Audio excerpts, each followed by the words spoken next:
Hi Pisces! Welcome. And this is your reading. Be open-minded po, hindi po halos lahat makaresonate. Thank you nga po pala sa mga nagsusubscribe, sa mga bumabalik. Maraming pong salamat. Give me the message for Pisces. Ano yung mensahe sa'yo? Give me the message for Pisces. Ano yung mensahe sa'yo? Give me the message for Pisces. Ano yung mensahe sa'yo?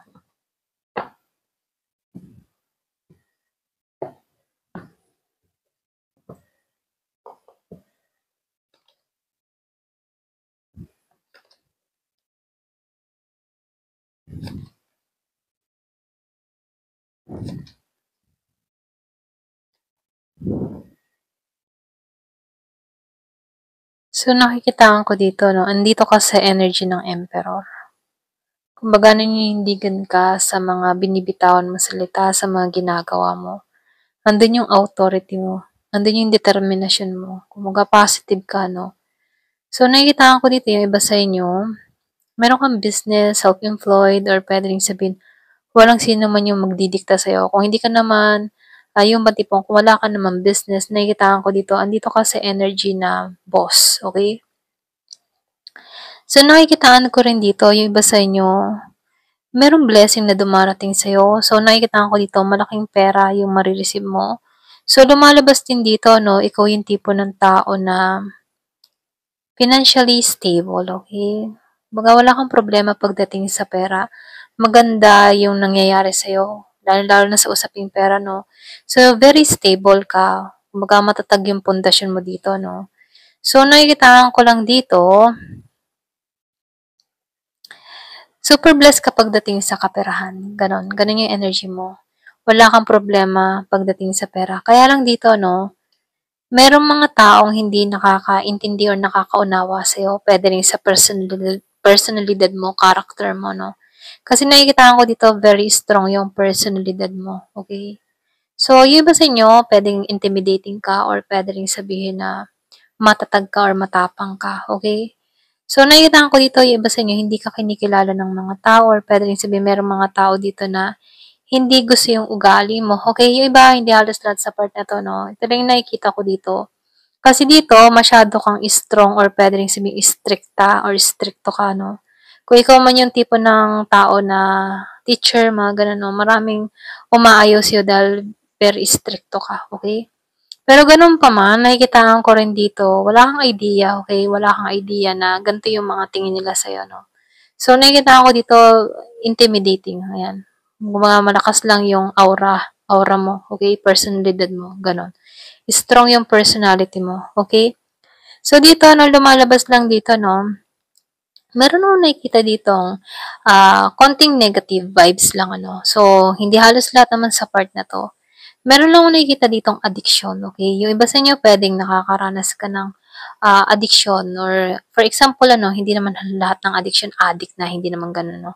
I mean, sa addiction, ano, for example, sa mga material na bagay or pwedeng meron kang mga bad habit, yung tipo na pagpupuyat or pwedeng sabihin meron kang mga ginagawa dito na hindi nakakabuti para sa kalusugan mo, meron kang bisyo, inom, alak, or sugal, o ano pa man yan, ano, na kung saan hindi magandang epekto sa'yo, okay?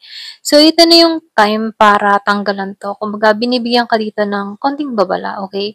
Na kailangan na ng pagbabago. Hindi na ito dapat matuon sa ganito, no? Kasi nakikita ko dito, ito rin yung nagbibigay ng stuck sa'yo, okay?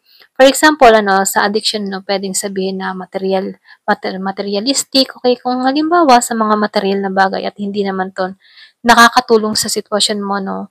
So, ito na yung time para magbawas-bawas sa paggasta, okay? Kung baga, yung pera, ilan mo sa tama, ganon, okay? Ito lang yung mensahe.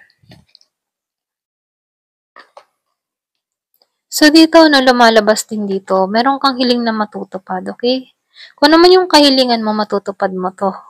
So, meron akong nakikitang travel, pwedeng hiniling mo to. Or pwedeng sabihin, nagbabala ka magbakasyon, nagbabala kang lumipat ng lugar, mga ganun, no? So, nakikita ko dito, wish granted, okay? About dito. Kaya lang dito, no, meron ka dito, yung parang nababahala ka or pwedeng sabihin may gumugulo sa isipan mo. So, nakikita ko dito, pagdating dito, no, hindi ka balanse pagdating sa emotion. Merong gumugulo sa kaisipan mo. Okay? Ito lang nakikita ko pwedeng meron kang mga problemang kinakarap, meron kang konting pagsubok, ganyan, na kung saan ito yung gumugulo sa'yo. Okay?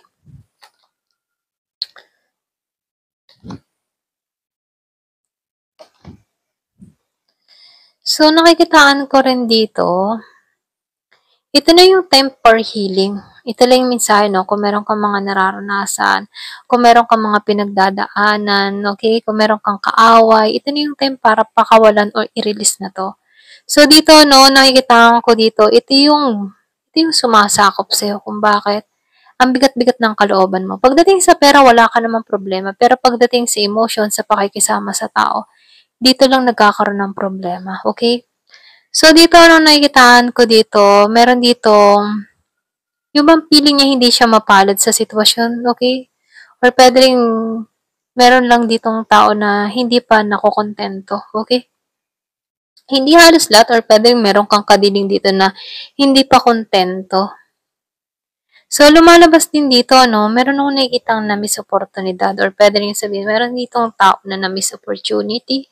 Pagdating sa'yo, okay, pwedeng ka-partner, pwede rin kaibigan, katrabaho, or something kapamilya, na kung saan hindi ka napagtutuunan ng pansin. So, nakikita ko dito, meron ditong hindi nagiging patas pagdating sa relasyon or pwede rin meron kang ganito, no. So, yung tipong naghahanap ka dito ng kalinga, totoong pagmamahal, na kung saan ano, ito yung kulang at ito yung inaasa mo dito, okay? Andito yung kaperahan, meron ka nito, pero pagdating sa emotion, hindi ka fulfilled about doon. Ayan.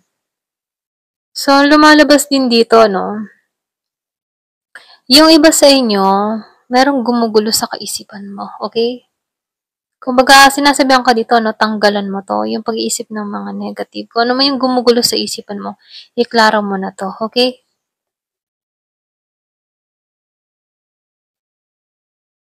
So, meron akong nakikitang balitang parating. Iba sa inyo kung meron kang iniintay na balita, mabilis to. So, nakikitaan ko dito yung bagong simula. Yung iba sa inyo kung ano yung iniintay mong bagong balita, no? Nakikitaan ko dito, ito yung magbibigay ng saya sa'yo. Feeling mo ito yung bagong journey mo, bagong simula, bagong kabanata, ganyan. So, nakikitaan ko dito yung pagbabago na mangyayari or magaganap sa'yo. Ayan, pasensya na kung meron kayo na kikinig na iyak ng baby sa kapitbahay lang po. Give it a message. Ano pa yung mensahe?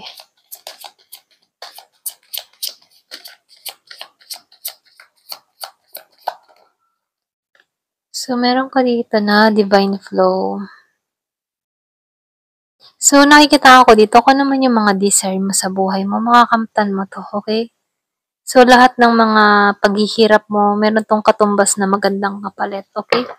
So, nakikita ko dito yung kaligayahan, kasiyahan, transformation, bagong simula na mangyayari sa'yo. Kumbaga, ipinagkalob to. Kumbaga, sumabay ka lang sa agos. Ayan. Kapag mahirap yung sitwasyon, huwag mong hayaang pigilan, no? Pakawalan mo. Ganon.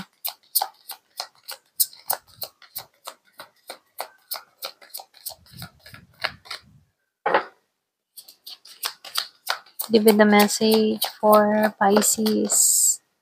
Meron ditong delusion.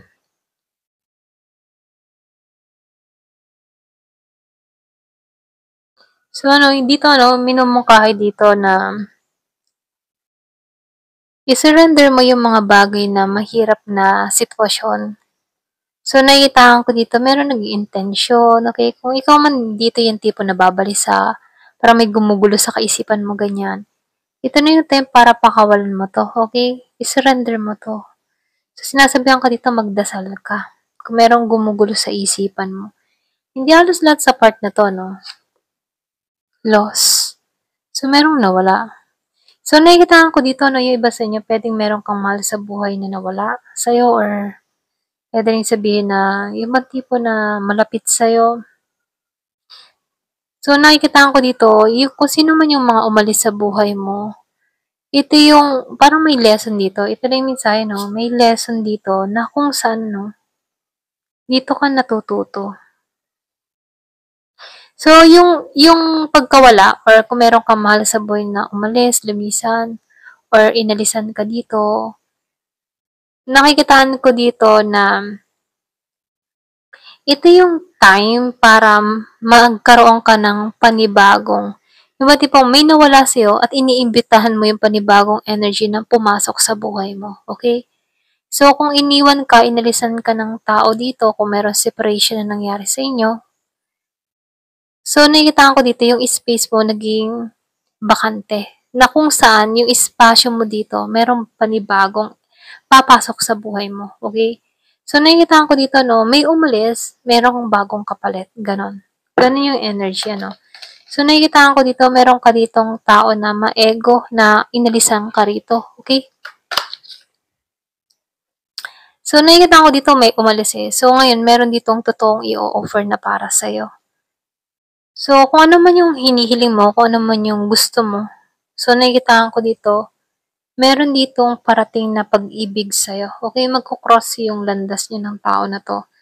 So, ito yung ipagkakalo, yung bang tipo na malaya kayo sa sitwasyon, pareho kayo, walang mga alalahanin, walang mabigat na energy. So, lumalabas dito, no, true offering takes what can be an unbearable cross and returns it to love. So, lumalabas dito, no, na kung ano man yung mga nawala sa loss dito, meron ditong true offering na parating sa'yo. May bagong papasok sa buhay mo na kung saan ano, totoong magmamahal. Ayan. Kung ikaw may problemado sa pag-ibig, ganyan, kung ito man ay umalis sa buhay mo, merong bagong kapalit na pupuno sa'yo. Ayan. Ito lang yung nakikita ko. Ayan. Thank you for watching. Love and peace.